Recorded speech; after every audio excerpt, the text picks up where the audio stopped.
You've brought up the Kliq a few times in this. Can you just go into a bit more detail about the Kliq and your interactions with Shawn Michaels himself? I always tried to get along with everybody.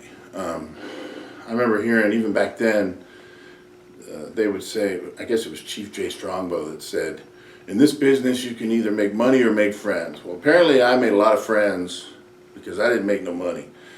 But I always tried to be friends with everybody, and including the guys from the Kliq that I thought were dickheads sometimes, most of the time.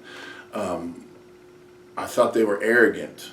I thought they had too much control in that company, but there was nothing you could do about it unless you kind of raised your own stock by doing something. But I tried to get along. But many times that I found myself out at clubs or in bars with those guys or different combinations of them. And there were instances where, and he's already talked about this on his own, but Shawn Michaels was pretty messed up back then as well.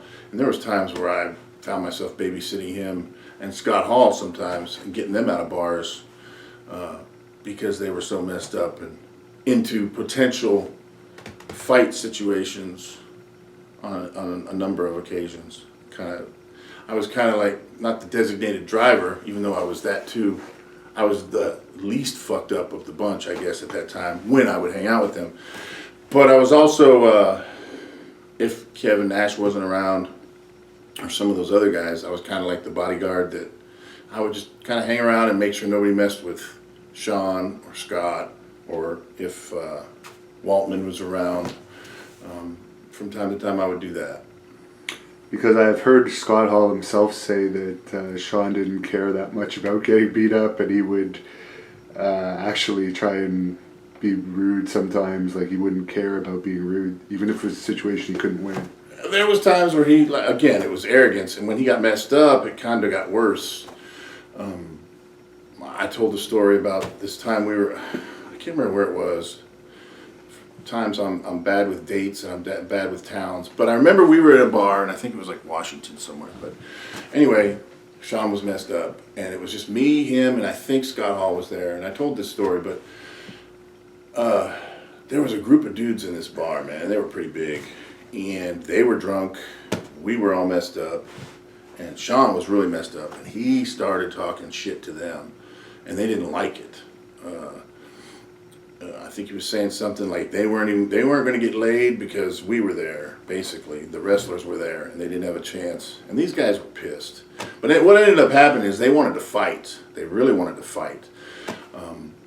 And I just remember what I ended up doing.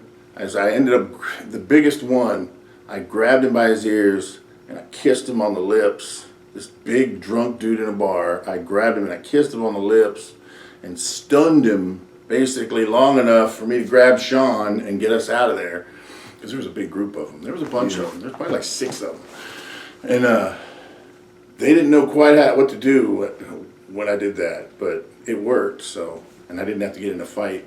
So you were gone by the time that Syracuse incident happened, I guess? No, I was there, but I wasn't on that loop.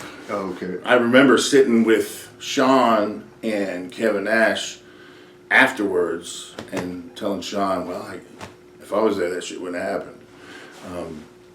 I don't know if it would have or not. I don't even know if I would have been with him that night, but I tried, even if I didn't necessarily like somebody personally, you always try to kind of look out for the boys. And you knew Shawn at that point was on his way to becoming the champion, and you kind of want to protect the company in that respect. Whoever is on top or is going to be on top, you kind of look out. And we just look out for each other in general anyway, regardless of personal feelings, aside.